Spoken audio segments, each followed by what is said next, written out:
다윗은 사울 왕이 살아있을 때 이스라엘 제2대 왕으로 선지자 사무엘에서 기름 부음을 받았습니다. 그러나 실제 왕으로 등극한 것은 언제였어요? 사울 왕이 죽은 이후였습니다. 한 나라에 두 왕이 있을 수 없잖아요, 그렇죠? 왕이 죽어야 두 번째 왕이 이제 실물을 보게 되는 것이죠. 다윗이 골리앗의 도전에 당당히 나아가 싸웠습니다. 골리앗을 죽이고 한순간에 골리앗이 죽으니까 전세가 역전되었어요.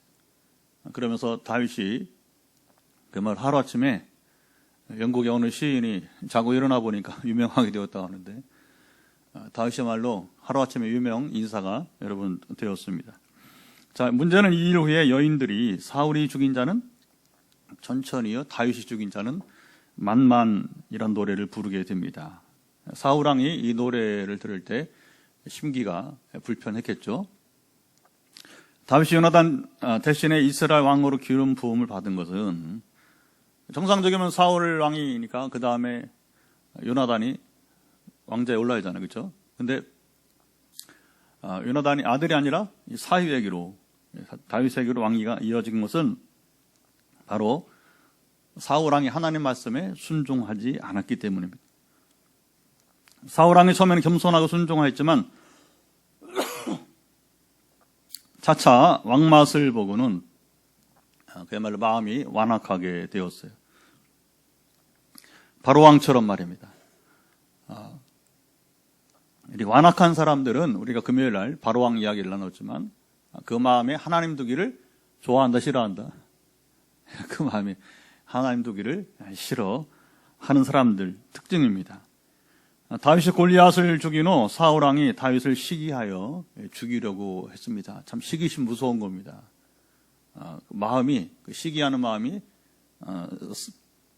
사이가 된 다음에도 불구하고 죽이려고 했던 것이죠. 하나님을 떠나 사는 자의 불행한 모습입니다. 이것을 그대로 수용했으면 사실은 사울 왕도 살 수 있고, 그렇죠? 자기 가문도 살 수 있는데, 사람의 이 완악한 마음, 결국 스스로 자기 인생을 포기하게 되고 가문도 포기하는 불행한 삶이 되는 것이죠. 다윗이 사울 왕의 사위가 되었지만 이후 10수년 동안 사울 왕을 피해서 도망 다니게 됩니다. 다윗이 피난 생활하면서 하나님께서 다윗에게 이제 사람들을 불러 모아 주시게 되었어요. 피난 생활이지만 이제는 하나님이 그 다음 왕으로 세워야 되니까 하나님이 일하시는 겁니다. 그러니까 어떻게 사람들을 이렇게 불러 주시게 되는 거예요. 군대를 형성했습니다. 얼마가 모였냐면 약 600명 정도가 되었어요. 유명한 아둘람 굴을 은신처로 해서요. 다윗이 사울을 피해 다니면서 연단을 받으며 점차 자라가게 됩니다. 사울은 하나님께 버림받고 블레셋과 전쟁에서 아들 요나단과 아주 여러분 장렬하게 싸우다가 전사하게 되었죠. 사무엘하 3장 1절, 사울의 집과 다윗의 집 사이 전쟁이 오래매 다윗은 점점 강하여지고 사울의 집은 점점 약하여 가니라. 사울이 죽자 살아있던 한 아들이 있었는데 이스보셋. 그래서 아브넬 장군이 그는 하나님의 뜻을 모르니까 이제 이스라엘 왕위를 이어가게 했지만 오래가지 못해서 그도 죽습니다. 결국 이제 다윗이 헤브론에서 이스라엘 왕으로 온 이스라엘에서 추대를 받게 되는 것이죠. 열왕기하 5장 1절 3절 말씀이 됩니다. 자, 다윗은 이후에도 승승장구하며 시온산성 예루살렘 성을 이제 빼앗게 되죠. 그리고 이제 이 산성은 요새 예루살렘 성은 아주 대대로 요새가 돼요. 그래서 그때 그 당시에는 다윗성이라고, 자기 이름을 다윗성이라고 여러분 부르게 되었습니다. 헤브론에서 7년 6개월 동안 여기서 이제 왕이 되었다가 예루살렘을 차지하고 더 이상 또 이제 사울 왕의 가족이 이제 재기하지 못하니까 수도를 예루살렘으로 이제 옮기게 되게 되는 거죠. 자, 이후에 예루살렘이 영원한 이스라엘의 수도가 되어서 지금까지 이르게 되는 것입니다. 다윗 수도를 옮기면서 그동안 미루었던 일을 합니다. 오늘 본문에 하나님의 궤를 예루살렘 성으로 옮기는 일이었습니다. 오늘 본문에 하나님의 궤를 예루살렘 성으로 옮기는 이야기 나오는데, 자, 2절을 같이 한번 보시면, 2절 보면 다윗이 여기 바알레 유다, 시작, 바알레 유다로 가서 거기서 하나님의 궤를 메려 오려 하니 그 궤는 그룹들 사이에 좌장하신 만군의 여호와 이름으로 불리는 것이라. 다윗성에서 수건 사업이 시작되었습니다. 이 다윗성의 수건이라는 건 오랫동안 계획했던 일이라고 하는 거죠, 그렇죠? 그게 이제 사무엘에서 기름 부음 받았지만 이 왕의 등극을 못했으니까 첫 번째, 그가 왕의 등극하니 첫 번째 수건 사업이고, 그리고 예루살렘에 도읍을 정했는데 지금 오늘 두 번째가 뭐냐면 바로 성전이 없던 시기 때문에 성전을 대신하는 게 뭐냐면 하나님의 궤거든요. 법궤. 그래서 하나님 법궤를 이제 예루살렘으로 옮기는 두 번째 수건 사업이었습니다. 3절, 하나님의 궤를 새 술에 싣고 아비나답의 집에서 예루살렘으로 향하게 되었어요. 자, 이 일을 위해서 다윗은 온 이스라엘 가운데 3만 명을 뽑았어요. 국가적인 대축제를 이제 열게 된 것이죠. 규모가 아주 큰, 여러분, 국가 대사라면 국가 대사.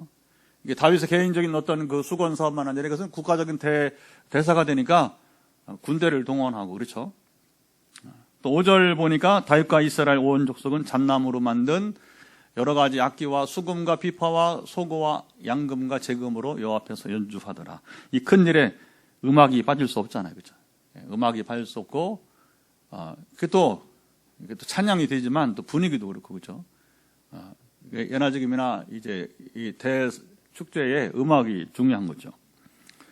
근데 이 대축제가 이어지는데 생각지 못한 불상사가 오늘 본문에 일어났어요. 6절, 나곤의 타작마당에서 이르러 수레를 끌던 소들이 뛰었습니다.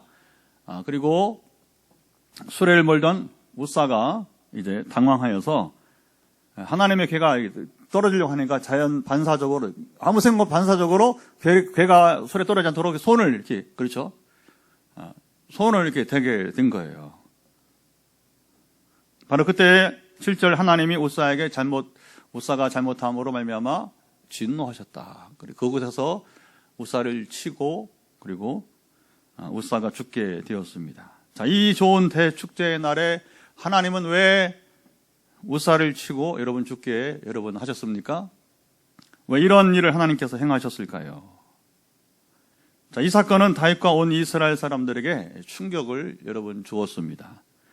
여러분이 그 자리에 있어도 그랬을 거예요, 그렇죠? 이거 겁나는 일, 무서운 일이에요. 하나님이 경사스러운 날에 이렇게 사람을 왜 죽이셨느냐는 거죠. 다윗은 우사가 죽자 8절 보면 그 마음 그대로 분해했다고 합니다. 막 화가 나는 겁니다. 다윗이 얼마나 속상했겠습니까? 다윗은 또 두려웠어요. 하나님의 궤를 예루살렘으로 옮기는 것이 이게 만만치 않은 일이다. 이게 쉽지 않은 것을 경험하게 되는 것이죠. 다윗은 이 일을 포기했습니다. 10절, 다윗이 이 일을 강행하지 않고 어떻게 했다고요? 가드 사람 오벳 에돔의 집에 두었습니다. 다윗의 장점 가운데 하나가 바로 이것이에요. 자기 뜻대로 끝까지 고집하지 여러분 않는 사람입니다. 요즘 말을 회개할 줄 아는 사람이라는 거예요. 오늘도 보니까 이런 얘기들이 많이 나와요. 우리 시대의 문제는 잘못을 인정하지 않는다는 거죠. 그냥 자기 고집으로 하는 거예요. 불보듯 뻔한데 불구하고 자기 고집으로 하는 거예요. 그것도 의로운 길, 여러분 진리가 아닌데 불구하고, 자기 약점인데 불구하고 계속 고집 피우고 하는 겁니다. 그러니까 이제 거기서 이제 사방에서 터지는 소리가 왜 자기 잘못을 인정하지 않느냐. 인정하면 그래도 자기가 사과를 하고 해야 되는데 안 하니까. 근데 그런 면에서 여러분, 한 나라의 제왕인데, 황제인데 말하자면 다윗은 그걸 할 줄 알았단 말이에요. 내가 잘못했다. 나 실수였다. 이렇게 인정하고 포기한 것입니다. 하나님의 궤에는 3개월간 오벳 에돔의 집에 있었고 이 짧은 기간에 하나님께서 오베드돔에 복을 주시게 되었어요. 참 신기한 일입니다. 어떻게 여러분이 이제 3개월 사이에 복을, 근데 여러분 하나님께서 3개월이 충분한 시간 될 수 있어요. 여러분도 3개월 안에 하나님 복이 임하기를 축복합니다. 경험하기 바랍니다. 성경에 거짓이 없어요. 우리가 보기엔 3개월 안에 무슨 복이, 어떤 복이. 근데 모든 사람이 알 수 있게 시리 복을 주신 거예요. 그리고 이 소식이 다윗 귀에도 들리게 되었고요. 다윗이 이 소식을 듣고 다시 용기를 내서 하나님의 교회를 다시 예루살렘으로 옮기자 한 것입니다. 다윗이 이날 얼마나 기쁘고 즐거웠는지 오늘 본문에 전해주는데, 여러분 13절 보면 소와 살찐 송아지로 제사를 드리게 되었고요. 14절 보면 여기 표현이 참 좋습니다. 여호와 앞에서 힘을 다하여 춤을 추었다. 어떻게 춤을 췄다고요? 참 표현도 힘을 다하여서. 영어로 보면 with his might, 정말 온 능력, 온 힘과 능력을 다해서, 이게 그냥 여러분 춤사위가 아니란 말입니다. 사람이 기쁘면요, 즐거우면, 이게 우리로 말하면 덩실덩실 춤을 추는데, 그게 그냥 간단한 몸의 춤사위가 아니라 힘이 들어가 있는, 굉장히 여러분 자기의 어떤 환희, 기쁨의 극치를 보여주게 되는 거예요. 왕이 백성들 앞에서 춤을 추는 것은, 이건 여러분 이례적인 일이잖아요. 그렇죠? 이건 그가 얼마나 기쁘고 좋았으면 백성들의 보는 앞에서 그가 춤을 여러분 추었겠습니까? 그것도 힘을 다하여, 오늘 설교 제목대로 힘을 다하여 여러분 춤을 추었어요. 이스라엘 백성들 즐거워하고 환호하며 나팔을 불면서, 그리고 하나님의 궤를 옮기게 되었습니다. 저는 탄자니아 가보니까 신학교든 교회든지 간에 참 기질이요 얼마나 좋은지 몰라요. 그냥 춤은 기분이에요. 항상 춤이 삶이에요. 그냥 탄자니아 사람들은 우리처럼 얌전히 서서 앉아서 이건 예배가 아니에요. 몸이 움직여야 됩니다. 가만히 있잖아요. 빙빙 돌면서 춤을 추면서. 근데 거기에 목사님도 예외가 없어요. 현지 목사님, 담임 목사 현지 목사님도, 그리고 신학생들은 다 목회하는 사람들이에요. 한 달에 한 주만 와서 수업을 해요. 3주는 목회하고 한 주는 꼬박 합숙을 하면서 이제 신학 수업을 열악한 거죠, 여러 가지 상황이. 근데 다 목회자들인데 찬양하면 첫째는 악기가 필요 없고 박수면 돼요, 박수면. 트립에 여러분 가끔 아프리카 사람 보는 거 똑같은 전형적인 모습인데, 그러니까 어쨌든 악기가 없는데 박수면 되고, 근데 희한하게 하모니가 돼, 노래가, 찬양이 높낮이가 있단 말입니다. 근데 박수로 그걸 어떻게 하나로 신기합니다. 신기해. 가만히 못 있어요. 여러분 교실에서 이렇게 빙빙 돌아가면서 춤을 추면서 찬양하는데, 그러니까 거기는 뭐 직분이고 이제 없는 거죠. 말하자면 이제 지금 이 대축제에는 왕이고 누구 너무 기쁘니까, 즐거우니까 이런 일이 일어나게 된 것이죠. 우사의 죽음으로 미루어졌던 대축제가 이날 제대로 이루어지게 된 것입니다. 예루살렘에 개가 도착하고 다윗이 번제와 화목제로 하나님께 드렸어요. 아까는 출발할 때에 거기서 바로 6발자국 가면서 이제 출발되니까 먼저 제사를 드리고, 이제 예루살렘에 도착한 다음에는 제대로 번제와 화목제로 하나님께 제사를 드리게 된 것입니다. 자, 번제와 화목제를 드린 후에는 다윗이 만군의 여호와의 이름으로 이스라엘 백성들을 축복하게 되었어요. 국가적 대축제의 날에 모든 이스라엘 사람들에게 이게 왕의 이름으로, 그런 거예요. 왕의 이름으로 떡과 고기와 건포들을 선물로 주게 되었습니다. 우리가 잔치날에 떡을 나누는 것처럼 말입니다. 이렇게 모두가 다 축제 가운데 즐거워했는데, 여기 한 여인, 다윗의 아내 미갈은 춤추고 즐거워하는 남편을 이해하지 못했어요. 미갈은 다윗을 이해하지 못했을 뿐만 아니라 16절 보면 기가 막힌 표현이 나옵니다. 16절 보면 거기 뭐라고 하냐면, 다윗 왕이 여호와 앞에, 거기 보면 이제 여호와 앞에서 뛰놀며 춤추는 것을 심중에 그를 어떻게 했다고요? 업신 여기였습니다. 자, 미갈은 다윗이 왜 이렇게 하는지 이해하지도 못하고, 심지어 업신 여기까지 여러분 했을까요? 우리는 여기서 다윗과 이 미갈의 두 부부 사이에 심리적, 영적 차이를 발견하게 됩니다. 미갈은 다윗의 첫 번째 아내였어요. 골리앗을 죽인 다음에 사울 왕이 원래는 이제 그 언니를 메랍을 주기로 했었는데 다른 남자에게 시집 보내고 핑계대다가 또 다시 다윗에게 이제 희생을 요구하죠. 그래서 100명 이상을 또 블레셋 군인을 죽여서 수급이라고 하죠. 머리를 가지고 와서 이제 더 이상 어쩔 수 없으니까 부득이하게 사울 왕이 이제 근데 미갈이 또 다윗을 사랑했다고 하고 해서 첫 번째 아내가 된 사람이었어요. 두 사람은 이 여자는 공주라면 공주 출신 공주과라고 공주과. 그러면 불구하고 왜 이렇게 이 왕과 공주인데 이렇게 심리적 영적 차이가 여러분 드러나고 있을까요? 자, 하나님 법궤를 소리에 싣고 가다가 우사가 죽었습니다. 이 일이 예루살렘의 법궤를 옮기는 일을 미루게 만들었어요. 다윗이나 이스라엘에게 엄청난 충격을 주었어요. 율법을 모르는 사람들은 하나님께서 이날 우사를 치고 죽이셔야 했냐고 하나님께 책임을 물을 수 있습니다. 하나님은 감정에 따라 행하시는 분이 아닙니다. 하나님의 계명, 율법은 이게 중요합니다. 이스라엘과 하나님 사이의 하나의 약속이. 율법은 법이란 건 약속입니다. 그렇죠? 우리가 성경의 법도 약속이고 그리고 우리 헌법도 약속이잖아요. 우리 대한민국 시민들은 이런 법을 지키자. 질서를 세우고 나라의 기강을 세우기 위해서 마찬가지로 성경의 율법은 하나님 백성된 이스라엘이 출애굽을 하면서 홍해를 건너고 시내산에 이르러서 하나님 백성들이 되었습니다. 사도 바울은 이스라엘이 홍해를 건넌 사건을 세례라고 이렇게 표현을 했어요. 아주 적합한 표현입니다. 그러니까 바로 왕의 군대가 더 이상 홍해를 건넌다 못 따라오잖아요. 그렇죠? 이미 국경을 넘었기 때문에 더 이상 이 바로의 군대가 따라오지 못하니까 그들은 이제 더 이상 바로 황제의 노예들이 아니고 이제는 자유민이 된 겁니다. 할렐루야. 우리가 여러분 세례를 받기 전까지는 세상의 노예였어요. 세상 죄의 노예고 사탄의 노예였어요. 그러나 이제는 세례를 받은다면 우리 변화가 일어난 겁니다. 그 변화는 뭡니까? 나는 더 이상 세상 사람이 아니라, 나는 세상의 종이 아니다. 사탄의 여러분 노예가 아니다. 나는 하나님의 자녀로 거듭나게 된 것입니다. 굉장한 사건이에요. 굉장한 사건. 홍해를 건넌 건 이스라엘이 거듭난 일이었어요. 이제는 그냥 더 이상 노예가 아니라 자유민인 하나님 백성들이 되었습니다. 신에서는 하나님께서 이스라엘에게 율법을 주신 것은 이스라엘이 하나님 나라의 백성들, 시민들이 되었으니까 이게 중요합니다. 하나님 나라의 시민들이 이스라엘이 어떻게 살아가야 돼? 이제는 더 이상 애굽에서 노예처럼 사는 것이 아니라 이제는 하나님 나라의 시민들처럼 성숙하게 살아가야 하는 것입니다.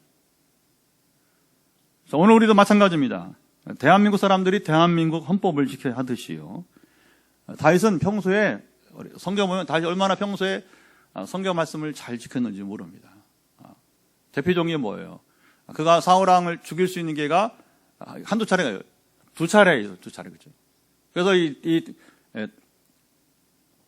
사울왕을 죽일 수 있는 기회가 있었는데 놀랍게도 다윗은 사울왕을 죽이지 않았어요. 부하들이 막 기회입니다.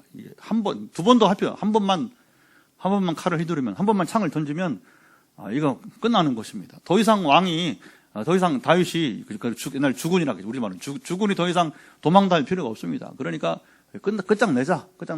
근데 다윗은 그러지 않았어요. 얼마나 또 도망을 다녀야 하는지, 시간을 보내는지 모르지만 그것을 계산하지 않고 놀랍습니다. 다윗이 하나님 율법을 여러분 지켰습니다. 하나님께서 기름 부으신 종을 사람이 처단할 수 없다는 말씀에 순종한 것입니다. 그런데 오늘 본문에서 하나님의 궤를 옮기는 어떻게 보면 작은 일처럼 보이지만 이 일에 대해서는 다윗이 율법을 지키지 않았어요. 두 가지 중에 하나입니다. 다윗이 아예 몰랐는지 잠시 잊었는지 모릅니다. 또 이상한 것은 다윗답지 않게 이것에 대해서 하나님께 대해서 묻지를 않았어요. 하나님 어떻게 이 법궤를 옮길까요? 우리가 여러분 전에 사무엘 상하 우리가 보면서 시금 보았잖아요. 그렇죠? 다윗의 승리는, 다윗의 성공은 그 하나님께 항상 물었다. 하나님께 들은 다음에 결정했다. 그리고 들은 대로 그는 자기 고집을 피우지 않고 아까 말한 것처럼 그는 철저하게 순종하는 사람이 되었다. 할렐루야. 그가 여러분 정말 이제 하나님 택함 받은 그릇이 하나님 마음에 합한 사람은 이 세 가지게 항상 묻고 듣고 순종해요. 그런데 희한하게 이 법궤를 옮기는 일에 대해서는 다윗이 전혀 하나님께 묻지 않았다고 하는 겁니다. 민수기 4장 15절 진영을 떠날 때에 아론과 그의 아들들이 성소와 성소의 모든 기구 덮는 일을 마치거든. 자, 보세요. 고핫 자손들이 누가? 레이들 가운데서도, 레이 족속 가운데서도 고핫 자손들이 와서 성물을 어깨에 맬 것이니. 수레에 끌면 안 되는 거예요. 성물은 사람의 어깨에 그것도 거룩한 레이 자손들 중에서도 고핫 가문만이 어깨에 아무나 매는 게 아니에요. 이 성물을. 그래서 어깨에 맬 것이라. 그러나 성물은 만지지 말라. 그들이 죽으리라. 율법에 반드시 명시되어 있습니다. 회막 물건 중에서 이것들은 고핫 자손이 맬 것이다. 회막에 성전에 있는 모든 물건은 아무나 매는 게 아니에요. 고핫 자손들만이 수레가 아니라 어깨에 매서 옮겨야 된다. 자, 율법의 성전기구와 성물은 이렇게 명시가 되어 있단 말이에요. 수레로 옮기면 안 된다. 레위 족속에서 고핫 자손들이 어깨에 메고 옮겨야 했습니다. 성물을 만지면 죽을 것이라고 경고했어요. 다윗이 몰랐으면, 자, 이게 왕이 모른다. 그런데 강행한다. 그러면 뭡니까? 레위인들이 왕이여, 이것은 율법이어야 하면 우리가 삼가야 된 일입니다. 누군가 말을 했어야 하는데 아무도 말을 하지 않았어요. 그래서 이 말씀을 아는 자가 당시에 아무도 없었다는 여러분 증거가 될 수 있는 것이고, 혹시 알고도 무시했든지 간에. 근데 두 가지가 다 마찬가지예요. 여러분 알면 뭐합니까? 무시했는데. 하나님의 말씀은 정확하게 누구도 피할 수가 없어요. 다윗도 예외가 여러분 아니었습니다. 이 일은 다윗이 분을 낼 일이 아니었어요. 자신의 무지와 그렇던 감정 표현이었어요. 우리가 다 이렇게 연약합니다. 다윗도 한때 이런 모습을 보여주고 있는 거예요. 세상, 여러분 누가 완전해요? 누가 완전해요? 다윗도 요 때에는 희한하게 하나님께 묻지도 않고, 그리고 왠지 이 지식을 몰랐든지 무시했든지. 우리가 그렇잖아요. 그렇죠? 우리도 때로는 정말 모르기도 하지만 알고도 이 말씀을 무시하고 자기 뜻대로, 그렇죠? 자기 고집대로 할 때가 있잖아요. 그게 우리 연약함이에요. 우리 연약함. 저도 그래요. 저도 안전하게 못 찾아요. 그렇죠? 다윗이 막 분을 낸 것처럼 지가 잘못하고 자기가 율법을 어기고 자기가 분을 내. 여러분, 우리가 알던 모르던 아니면 알고도 무시했던 관계없이 자기 잘못하고, 하나님의 여러분 법은 공정하잖아요. 법은 여러분 우리가 지금 요즘에 뭐 공정상식 공정하지 않습니까? 법은 똑같이 적용되잖아요. 자기는 이해해요? 왜 분을 내? 그게 연약한 우리 모습이라고 하는 것입니다. 우리도 지금 그렇잖아요. 누구는 뭐 법을 엄청나게 적용해서 막 쑤셔대고, 누구는 아예 뭐 손도 안 대고. 지금도 여러분 세상이 그렇잖아요, 보면. 하나님은 다윗과 이스라엘이 모두 깨닫도록 우사를 희생시키셨어요. 이게 중요합니다. 우사만의 문제가 아니라고 하는 거예요. 예수님도요, 실로암 망대가 옛날에 예루살렘 실로암 망대가 타워가 무너지고 그 아래 있던 사람들이 여러분 8명이 죽었어요. 그 당시에 여러분 큰 사건이에요. 그렇죠. 만약에 포항에 여기 뭐 집이 무너졌는데, 아니면 여러분 이제 여러분 타워가 무너졌단 말이에요. 탑이. 근데 그 무너지면서 그 아래 있던 사람이 8명 죽었다 그러면 포항이 여러분 9시 뉴스 나올 거겠죠? 주님 뭐라고 했습니까? 그들이 너희보다 죄가 많아서 희생된 줄 아느냐. 너희를 깨닫게 하기 위함이라. 우사의 죽음은 우사 자신도 물론 율법을 어겼지만, 그러나 그가 희생됨으로써 뭐냐면 다윗이 깨닫게, 온 이스라엘이 깨닫게 여러분 했던 것입니다. 하나님은 이스라엘에게 이 교훈을 깨닫게 하시고, 그러나 하나님은 다시 기회를 주시죠. 그렇죠? 그래서 하나님 법궤를 두었던 오벳 에돔의 복을 주시게 되었어요. 그러니까 이 복을 주는 이유는, 목적은 뭐예요? 하나님께서 이제는 다시 법궤를 옮기라고 하는 표적을 주신 거예요. 그러니까 오벳 에돔은 단지 그 하나님 궤를 보관하고 있는 역할만 했는 건데, 요즘 말하면 성전을 이제, 전에 우리 주재성 장로님이 우리 건축을 하면서 그랬잖아요. 우리 오벳 에돔의 복을 받자. 성전을 짓는데 함께 헌신하면 하나님께서 복을 더하실 것이다. 그건 뭐 성경적인 거예요. 그냥 그대로. 더하고 뺄 것도 그대로인 것입니다. 다윗도 이 소식을 듣고 힘을 내 법궤를 예루살렘으로 옮겼습니다. 다윗은 크게 기뻐하고 춤추며 그리고 즐거워했습니다. 미갈은 정반대였어요. 자, 다윗과 미갈의 심리적 영적 차이가 있었어요. 다윗은 하나님과 율법을 잘 알았습니다. 미갈 사울의 딸이죠. 공주였어요. 하나님과 율법을 제대로 알지 못했어요. 아버지가 율법을 무시한 것처럼 무서운 거죠. 무서운 거죠. 우리 지난번에 간증했던 우리 권사님, 오늘이 권사님, 아주 어려운 고백을 하더라고요. 우리 대화 중에 뭐라고 하냐면 이제 자기 아들을 장가 보내야 되는데, 하여튼 자녀를 결혼시켜야 되는데 아버지 신앙이 남편 신앙이 지난번에 고백했잖아요, 그렇죠? 여기서도 그렇죠? 남편 신앙이 온전치 못하니까 사돈 될 사람이 남편 때문에 거절을 한다는 거예요. 아버지를 보아야 그 아버지를 보아야 그 자녀의 신앙을 알 수 있다.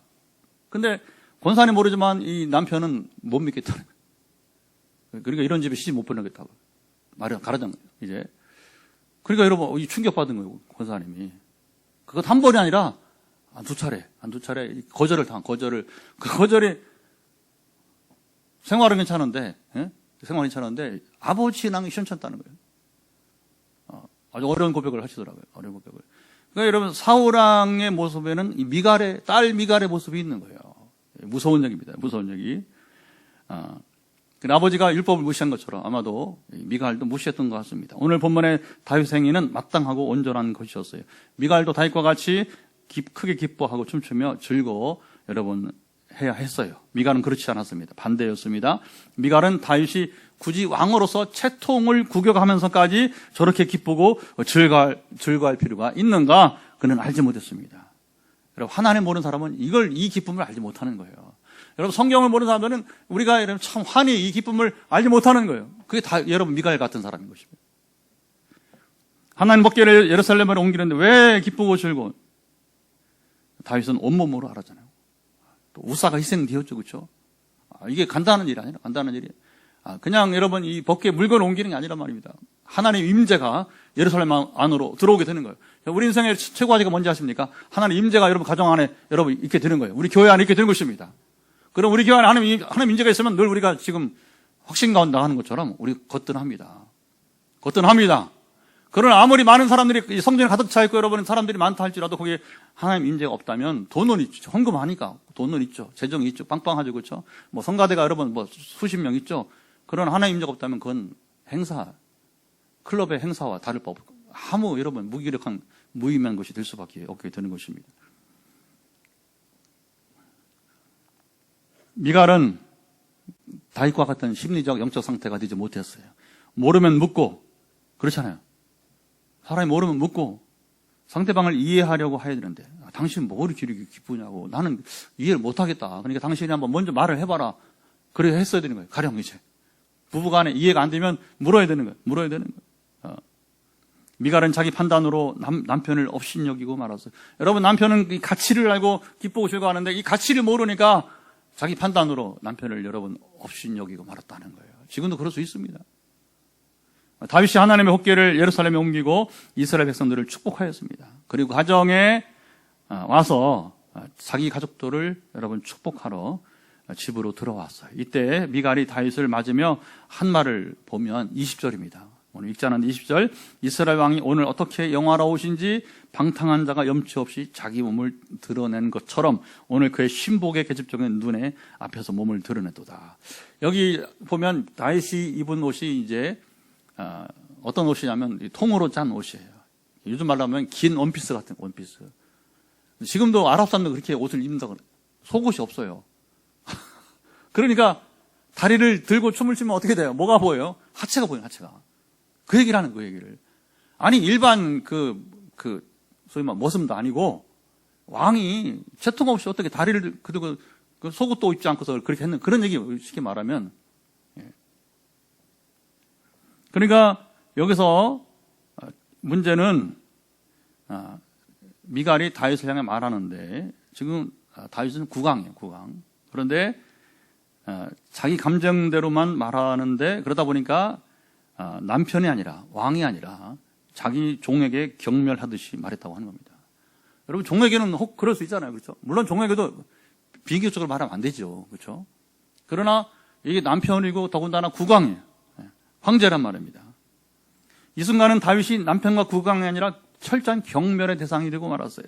미갈은 다윗이 경험한 하나님을 알지도 못했고, 그리고 아직도 사울왕의 콧대 높은 공주인 것처럼 착각을 한 겁니다. 여전히 당신은 목동이야. 당신은 목동 출신이야. 경멸한. 나는 공주과고. 그러니까 이제 그게 몸에 담겨 있는 표현이 이 표현이 아니겠습니까? 다윗은 자기를 경멸하며 심한 말을 하는 미갈에게 무엇이라고 말했습니까? 21절 보면요. 성경 보세요. 21절 보면 이는 여호와 앞에서 한 것이니라. 이게 중요합니다. 내가 그렇게 춤을 춘 것은 누구 앞에서? 백성들 앞에 아니. 나는 하나님 앞에서 한 것이라고. 그가 내 아버지와 그의 온 집을 버리시고 아직 이제는 가슴에 있던 얘기를 하는 겁니다. 나를 택하사 나를 여호와의 백성 이스라엘의 주권자로 삼으셨으니 너 까불지 마. 넌 고공주 아니야 더 이상. 네 집 무너졌어. 망했어. 왜 망했는지 알아? 네 아버지 하나님께 버림받았단 말이야. 장인이지만 막 속에 이제 불이 나니까 다윗이 그대로 말한 거예요. 너 옛날 얘기 하지 마. 네 아버지 버림받은 사람이 하나님께, 네 아버지 버림받은 덕분에 내가 이렇게 하는 게 그런 얘기입니다. 선택받았다고, 위치가 바뀌었다고 하는 얘기겠죠. 내가 여호와 앞에 뛰어놀리라. 네가 내 기쁨을 아느냐. 그런 얘기죠, 이제. 다윗의 중심에는 언제나 하나님이 계셨어요. 이것이 다윗과 미갈의 차이인 것입니다. 미갈은 자신의 처지가 얼마나 비참한지 여러분 아직도 몰랐어요. 여러분 그 아버지 죽었죠. 그렇죠? 오빠들 다 죽었죠. 거의 다 죽었어요. 남은 사람이 없어요. 하나님은 사울을 버리고 다윗을 택하셨습니다. 다윗의 생각과 행동은 항상 하나님 앞에서 여러분 행했습니다. 다윗이 하나님의 법궤를 예루살렘에 옮기는 대축제일에 힘을 다하여 춤을 추고 그리고 기뻐하고 즐거워한 것은 하나님 앞에서 뛰는 것이라고 미갈에게 분명하게 말해 주었어요. 다윗은 여기서 멈추지 않고 자기를 경멸하는 미갈에게 22절 내가 이보다 더 낮아져서 스스로 천하게 보일지라도 내가 말한 바 계집종에게는 내가 높임을 받으리라. 너만 나를 무시하지 경멸하지. 우리 이스라엘 가운데 이 지금 축제의 날에 아무리 천한 여자다 할지라도 여종이라 할지 나를 무시하지는 않는다는 거예요. 그런 나를 모두가 지금 온 이스라엘 나를 추앙하고 존경하고 있다는 거죠. 네가 정말 잘못 알고 있다. 네가 얼마나 지금 세상을 모르느냐. 이제 그런 얘기예요, 보면요. 다윗은 우사가 죽을 때보다 미갈이 자기에게 불손하게 말할 때 더 분했을 거예요. 분하단 말이 두 번 나온다면 우사가 죽을 때보다 그건 뭐 자기 잘못된 감정이니까. 그러나 지금 여기 아내가 미갈이 자기를 경멸할 때는 정말 얼마나 분했겠습니까? 하나님은 이러한 미갈에게 자녀를 낳지 못하게 하나님 정확하니까 여러분 공정하신 분이시니까 하나님은 언제나 어제나 오늘이나 항상 역사의 주관한 자시며 통치자이십니다. 여러분 이거 한 가지 알고 우리가 살아가면요 오늘 예배에 여러분 성공하는 거예요. 여러분 인생 성공할 것입니다. 이게 중요한 겁니다. 오늘 예배 드리면서 이 땅에 많은 예배를 드리는데 정말 아무리 여러분 그 화려한 구변으로 들리는 설교를 선포하고 아무리 여러분 이제 막 감동을 주는 설교를 한다 할지라도 이거 빠지면 우리는 다 잃어버리는 거예요. 하나님이 역사의 주관자, 통치자가 되는 것입니다. 다윗이 그걸 보여주고 있는 거예요. 미갈은 오히려 반대편에서 이걸 부정하는 자이고 더 여러분 삶이 비참해지는 것이고 하나님은 사무엘상 2장 30절 나를 존중히 여기는 자를 내가 존중히 여기고 나를 멸시하는 자를 내가 멸시하리라 경멸하리라 말씀하셨습니다. 하나님은 자기를 존중히 여긴 다윗을 존중히 여기시고 자기를 멸시한 미갈을 경멸하신 것입니다. 여러분 이게 복음이에요. 복음이에요. 복음은 가만히 있어서 뭐라고 복을 주는 게 복음이 아니란 말이에요. 복음은 우리가 하나님을 여러분 존중히 여기는 거예요. 하나 여러분 존중할 때 어떻게 여러분 삶이 나타날지 여러분 기대가 됩니다. 아멘.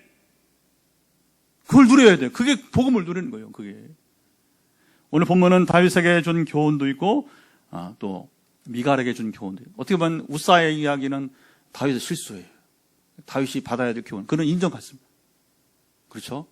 그리고 무리하게 강행하지 않고 하나님의 때를 기다린 거예요. 그리고 표적을 주시자 오베데는 복을 받으니까 바로 그는 미루지 않고 순종도 하게 됩니다.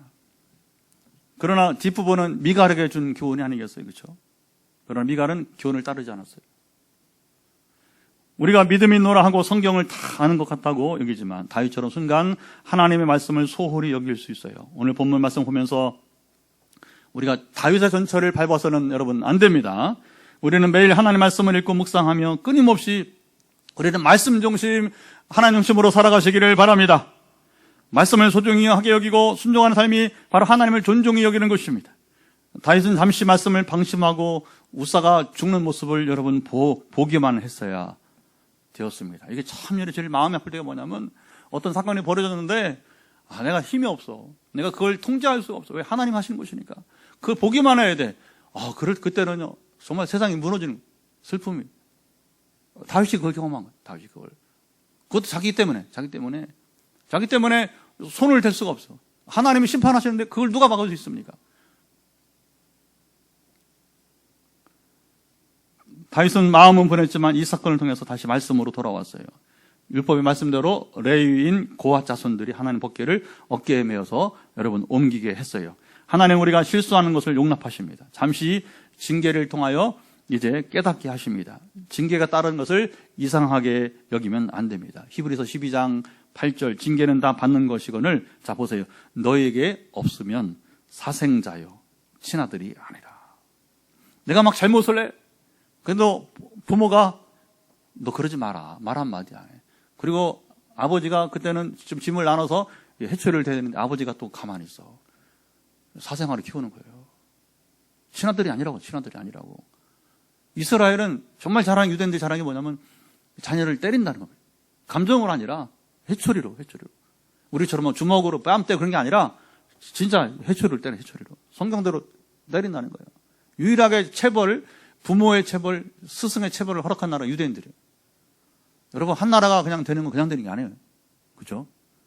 옛날에 초달이라고 해초리. 예. 하나님이 만약에 여러분 징계하자면 우리는 사생아들이에요. 하나님의 자녀들이 아니라고 하는 것이죠. 그래서 하나님이 뭐냐면 우사가 죽게 하는 것을 다윗이 보게 한 거예요. 이스라엘이 다 보게 한 것입니다. 또 11절 무릇 징계가 당시에는 즐거워 보이지 않고 슬퍼 보이나. 얼마나 슬퍼요, 그렇죠? 우사의 죽음 보면서 후에 그로 말미암아 연단을 받은 자들은 의와 평강의 열매를 맺느니라. 그리고서 이스라엘이 되는 거예요. 의와 평강의 열매를. 다윗 시대가 여러분 이제 어떻게 보면 전성기가. 그 다윗 시대는 지금까지 이스라엘이 항상 갈망하는 여러분 왕조예요, 왕조. 다윗 왕국 시대는 지금도 그래서 종말론적으로 그들은 꿈꾸는 게 바로 다윗의 통치 시대가 다시 임하기를 바라는 겁니다. 다윗은 이 진리를 알고 누렸고 미갈은 이 진리를 알지 못하고 끝내 누리지 여러분 못했습니다. 오늘 우리는 어떻습니까? 우리 이 시간 다 같이 일어나서 찬송하며 다윗처럼 하나님 앞에서 힘을 다해 춤을 추고 뛰는 수 있도록 여러분 기도했으면 좋겠습니다. 오늘 찬양은 나 무엇과도 주님을 바꾸지 않으리 찬양하겠습니다.